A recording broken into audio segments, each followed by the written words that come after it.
It's New Year's Eve in Baltimore, the sky lit with fireworks, and people everywhere on rooftops, pool parties, and packed arenas celebrating like the city itself is turning over a new leaf. But beneath all that, things go sideways fast. At a high-rise rooftop party, the music stops cold when a bullet, origin unknown, strikes some poor guy square in the head, and he drops immediately. In moments, the celebration devolves into chaos. People screaming, shoving, trying to find cover. Meanwhile, in another building, a pool party outside a luxury apartment gets interrupted when another round tears through the air, striking a man right in the chest. He goes under in the pool, and panic spreads through the room. Elsewhere in the complex, a man and a woman ride a glass elevator toward their floor.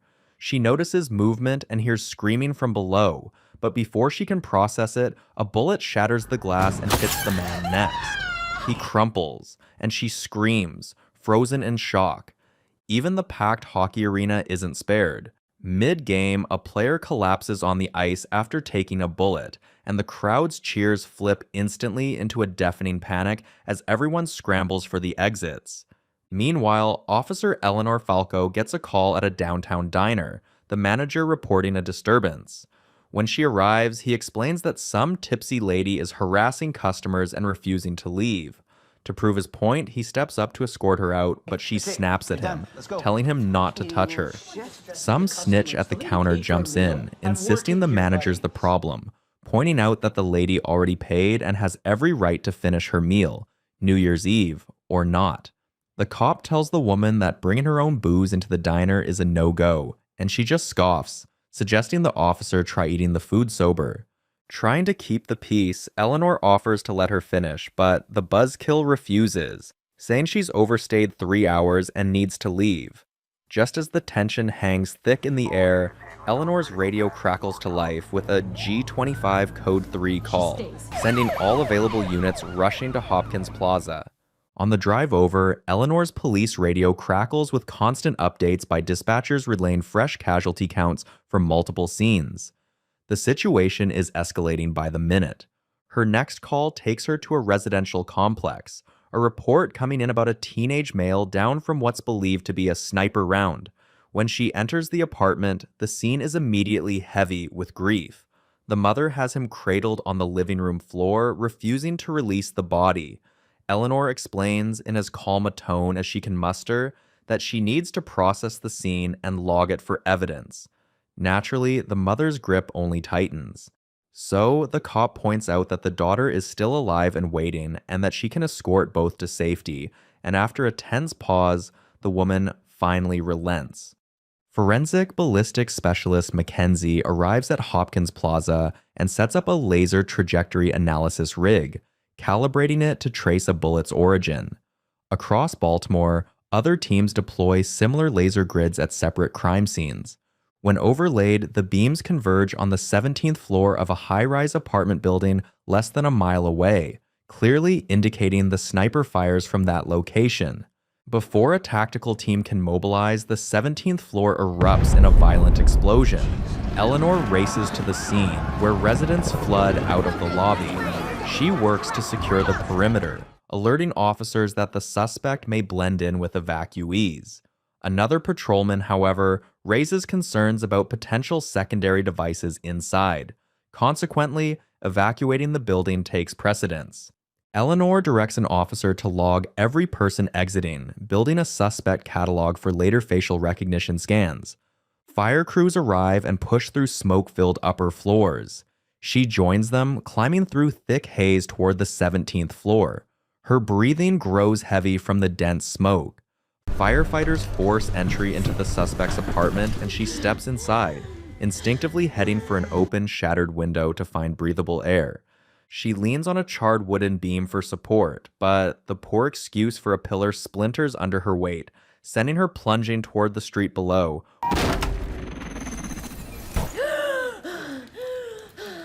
only to jolt awake on the floor. The fall turns out to be a hallucination brought on by severe smoke inhalation.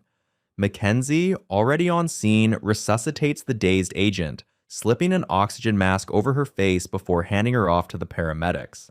As the medics continue working, FBI Special Agent Geoffrey Lammark, the lead on the case, strides in with commanding authority. He orders the crime scene techs to secure every scrap of evidence, emphasizing that nothing can be overlooked. Spotting Eleanor sprawled on the floor, he reminds her that this is an active crime scene, not a makeshift emergency room, and insists she clear the area. On her way out, her superior intercepts her, scolding the rookie for charging in without respiratory protection and squandering vital medical resources in the middle of a citywide crisis. She mutters a brief apology before retreating. At BPD headquarters, the chief announces a joint task force with the FBI to hunt down the shooter, and the Bureau's frontman, Geoffrey, leads the briefing. He closes by warning against stereotypes, reminding everyone the suspect is trained, armed, known to someone, and once they find that someone, they'll have their shooter.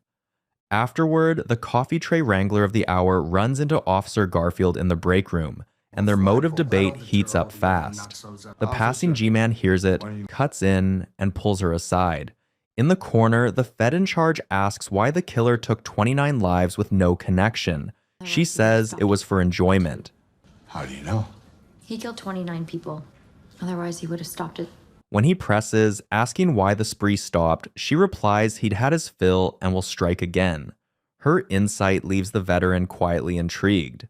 The next morning, Eleanor's phone buzzes. Her chief is on the line, asking if she's had any trouble with the Bureau's frontman. Still confused, she listens as he tells her to meet him at Lindenblatt's diner by 6 a.m. She gets there to find Geoffrey already locked in a tense back and forth with the governor's right-hand man, Jesse Capleton. The Fed is pushing for a citywide curfew and the shutdown of major public spaces until the killer is caught, but the governor isn't budging.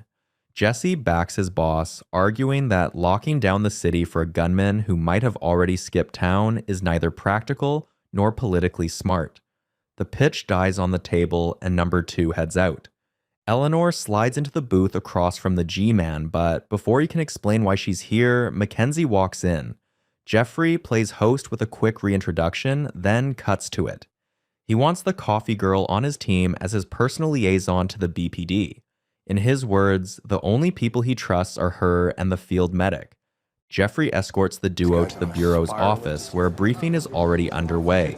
Agents lay out the findings so far. Marquand explains that the explosion came from an M14 hand grenade. The suspect turned on the gas inside the house, pulled the pin, walked out, and closed the door behind him. Ballistics show the firearm used was an XM21 sniper system, deployed in conflicts from Vietnam through Desert Storm. Because the weapon predates modern databases, they have to dig through military archives state by state for a match. Later, the trio heads to the morgue. 29 victims lie on cold tables, each felled by a single precise shot. The coroner confirms there's no connection between any of them. Geoffrey notes that the accuracy points to formal training and insists someone must have taught the shooter. He asks if they think the killer is male. The rookie and the field medic both answer yes without hesitation. When he presses on whether the attack was planned or spontaneous, Eleanor calls it spontaneous, while Mackenzie insists it was deliberate. The medic wonders why the suspect would already be armed if it was spontaneous, and Eleanor suggests he may have been trespassing, expecting a run-in with the cops. Geoffrey arches an eyebrow, clearly skeptical that anyone could pull off such a stunt on the fly with a 40-year-old rifle. Their debate is cut short when an agent bursts in with news that they've pinpointed the sniper's location. When they arrive at the location, the bureau boss is already scowling. Apparently, being left out of the loop doesn't suit him. Agent Frank explains they had to move fast because earlier, a suspicious kid had been acting up while residents were being questioned. When anyone tried to get near him, the pint-sized menace locked himself inside and threatened to off anyone who came close. The Flying Hammers checks for weapons but sees nothing. Frank insists the little troublemaker fits the profile. ADH often skips school thanks to bullies, spends nights glued to extremist videos and shooting games, and last summer, Uncle Aziz dragged him to a gun club. Geoffrey presses on how the kid even got into the apartment. Frank says the family lives upstairs, so the mini climber probably scaled the ledge. Inside the command truck, the Fed in charge asks again if they're sure the kid is armed. That he's armed? Frank points to the prior threats. Case closed. Eleanor raises a different question about why there was a mattress in the 17th floor apartment if the shooter already lived above. Frank, clearly done with the caffeine courier, snaps that she should vacate the truck. The SWAT team breaches the boy's room, but he smashes the window and leaps before the rookie can roll out a life mat. They find no weapons, meaning he's innocent. Then Geoffrey spins on Frank, calling him a reckless speedster whose haste led to a needless death.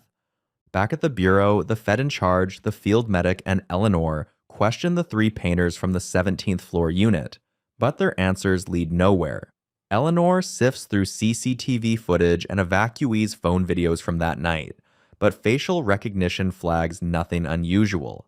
Lab results from the crime scene arrive, and when she tries to hand them to Geoffrey, he's locked in a heated phone call, so she decides to process the findings herself.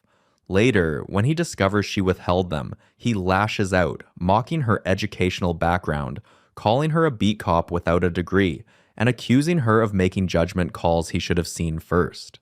That night, Eleanor walks home, stung by his words, until Geoffrey's car pulls up alongside her. He apologizes for the outburst and invites her to dinner to go over case files, insisting he needs her brain on the investigation. She misreads the invitation, thinking he's making a pass, but he quickly clarifies he's married and wants nothing of the sort. Reluctantly, she climbs in. On the way, she brings up her suspicion about one of the painters, Rodney Lang, who had seemed off during questioning. Geoffrey reminds her that Rodney's alibi checks out, but to put her mind at ease, he grants her clearance to monitor his comms. Later, at his home, she meets his husband, Gavin, and the dinner is warm, filled with easy conversation that briefly lifts the grim weight of the case. After dinner, Geoffrey finally explains why he'd snapped at the rookie earlier. It wasn't the report, but that she'd never mentioned being rejected from the bureau. Eleanor admits it happened 8 years ago and didn't think it mattered.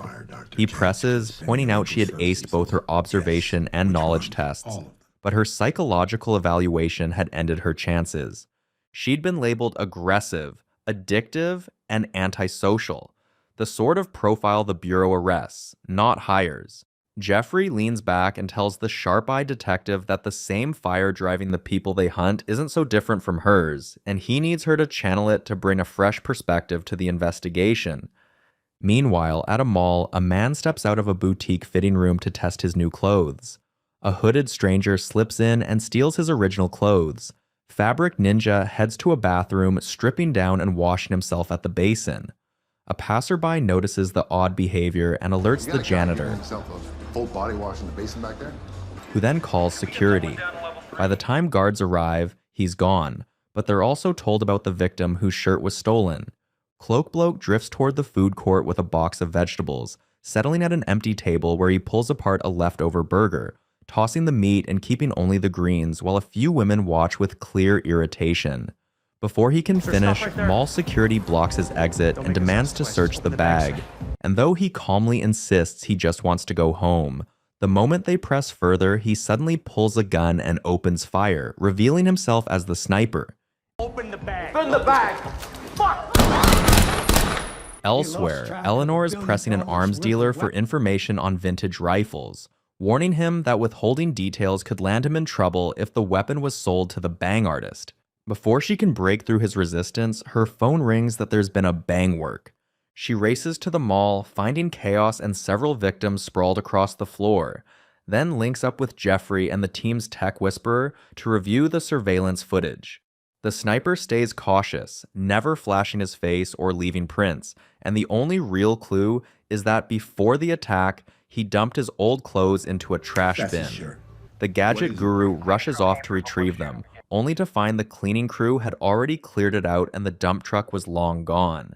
Geoffrey instructs the duo to pursue the garbage truck and get the DNA evidence. They head straight to the city's waste department, where they dig through piles of refuge until they locate the evidence. Meanwhile, at the Bureau, government officials press the unit chief to release the sniper's footage to the public, hoping it'll trigger a nationwide manhunt. He warns it could do more harm than good, but Jesse pushes back, and the mounting pressure leaves him with no choice but to sign off. Eleanor and Mackenzie return to headquarters with the recovered clothes, sending them straight to the lab. While waiting on results, they learn the government has already pushed ahead, airing the footage nationwide with a tip hotline, only for the plan to backfire as prank calls flood the lines. Eleanor combs through Rodney Lang's records but comes up empty. Lab tests turn up no prints, though hair and skin samples hint the heat packer may have suffered a past head injury. Not long after, a news station gets a call from someone claiming to be the shooter, saying he's part of a revolutionary group and that the attack was revenge on the government. Mackenzie traces the call and a helicopter unit moves in to intercept. Eleanor doubts the lead, insisting the real shooter is a lone wolf, not some club member, but the boss says his hands are tied. Orders are orders. When she pushes harder, his patience snaps, and he reminds her she's also stuck in the same chain of command. They reach the caller's location and spot several wannabe rebels slipping into a shopping mall. The team scrambles to clear out civilians, but an old-timer kicks up a fuss, tipping off one of the suspects. Chaos erupts into a shootout that drops most of the crew.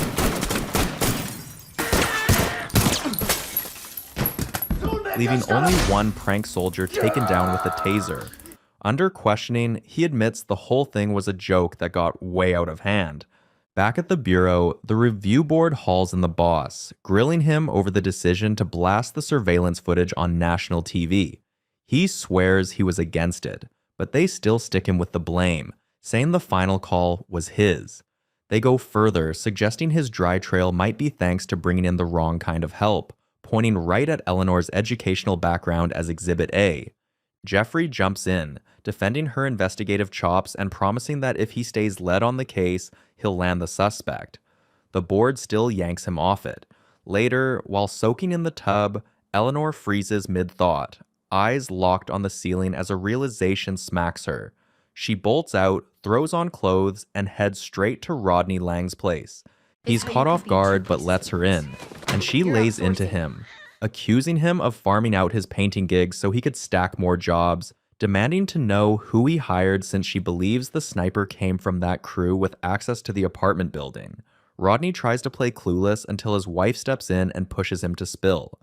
By morning, the detective brings her partner to the house, where the painter admits that after overloading himself with work, he started outsourcing to immigrants. But when new rules drove up costs, he turned to ex-cons. Among them was one guy who wouldn't touch meat or dairy, and when pressed, the man said he'd worked in a slaughterhouse downstate and couldn't stomach animal loaf again. Lang only knew him as Dean, but one day the worker vanished, and he became sure this was their man. With only 3 slaughterhouses to check, they've got a starting point. The lead investigator later calls in a sketch artist, who turns the description into a composite of their guy, the soy slab. The pair head downstate to the first slaughterhouse, showing the composite sketch to several workers, but no one recognizes it, and they move on to the next one, with the same result. It's only at the 3rd location that a female worker named Ramona immediately identifies the face as their guy, a former employee. Ramona describes Dean as antisocial, rarely making eye contact and often keeping his head lowered. She says the previous supervisor bullied him relentlessly over the shape of his head, until one day, that man ended up in the grinder. Dean claimed it was an accident, but everyone knew it was deliberate, and he served 2 years in prison before being released. This information leads the pair to his parents' home in rural Maryland. On the way over, the two review his file, noting how his background matches the shooter's profile, and how his father, a former shooting instructor, had been an arsenal keeper until his death in 2003, which would explain how the suspect got his hands on a 40-year-old rifle. The problem is, he has no credit cards, no listed address, and no digital footprint, effectively a ghost. When they arrive, she suggests calling Mackenzie, but her partner refuses, saying it would alert the Bureau, who would send in a tactical unit and risk losing their lead. The detective warns it's too dangerous to approach without backup, given their target is likely armed. Yet he insists the Bureau burned him once before and he's determined to bring Dean in himself to prove them wrong. Their argument is cut short when a car horn blares behind them. Eleanor draws her weapon, but the detective tells her to stand down. Stepping out, he sees an older woman behind the wheel. It's Dean Possey's mother. She spots the government plates and immediately says she doesn't know where her son is, telling them to either arrest her or leave, but she won't help them kill him. He assures her they want him alive, so she lets them inside and explains she hasn't seen Dean since the COVID outbreak. He's always been a drifter, capable of hiding anywhere. When Eleanor asks about the head injury, the woman admits it happened when he was 6, an accidental shotgun blast during a hunting trip. 2 pellets struck his skull, and he spent months in the hospital, never being quite the same afterward. As the mother talks about what a sweet child he once was, Eleanor's attention drifts to the backyard, where 2 coffee cups sit on a table, men's clothes hang on a line, and beyond that, a small shed stands in view. Before she can warn her partner, a bullet shatters the window and slams into his chest, dropping him instantly. She reaches for her gun, but the older woman warns her not to unless she wants Dean to shoot her too, reminding the cop of her earlier promise to keep him alive before asking how she intends to do that. Eleanor asks if that blaring car horn earlier was meant as a welcome mat for Dean, and the older woman admits it was. She follows up by asking if her son actually trusts her, and the yes comes faster. Eleanor then tells her to grab both her own phone and firearm, plus the detective's, and make it look like she's ready to wave the white flag to Dean. The woman strolls toward the shed, setting the gun down on the floor like before calling out to her son. She explains the agents in her house aren't even on the case anymore. No one else knows they're here, and they've promised to help. She adds that Eleanor has agreed to keep him out of prison by getting him into a far-off psychiatric facility instead. She orders him to give himself up, insisting this has to end, but Dean stays barricaded inside without saying a word. Her patience snaps, and she tells him that if he won't go with the officers, then he should stay with her. She then picks up Eleanor's service weapon and fires a single round into her top unit. Seconds later, Dean steps out with a long boomstick, stepping over his mother's body without pause and heading for the house. Inside, he drags a chair into place across from Eleanor and sits. He says he always thought he'd go before his mom, but she keeps her tone calm, trying to talk him down. He warns her not to patronize him, saying he's not some nut job she can stall by tossing out his first name like their neighbors. She tells him she understands but should go to jail and explain himself. He asks what's so hard to get, then rants about people firing off fireworks every year like silence and darkness are enemies. He says all he wanted was peace and quiet. Eventually, he starts thinking she's on his side and asks her to let him lie beside his mother and finish him while he sleeps so he won't feel it. She agrees, but when county sirens wail closer, he thinks she's sold him out and cracks her skull hut, with the thump end of his boomstick knocking her out cold. Next, he drags the agent to the basement and restrains her, though she keeps insisting she didn't betray him, saying the earlier gunshot probably alerted the neighbors. He ignores it and heads outside, dropping a deputy the moment the man finds his mother's body. Another officer hears the shots, runs for his cruiser, and calls shots fired over the radio, Shots fired from the shed! only to be cut down as well. Shots fired from the shed! Soon, more deputies and an FBI team led by Mackenzie arrive. The shooter lines up to snipe the advancing units, but the captive shouts at him, pulling his aim away. She tells him if they know she's alive, they won't authorize lethal force, promising she'll get him the help he needs. He hugs her, but she suddenly sinks her teeth into his neck, leaving him bleeding badly, and he staggers outside. The agent breaks free and limps out to meet Mackenzie. Officers soon find him slumped against an exterior wall, and when he raises his rifle, multiple cops drop him on the spot.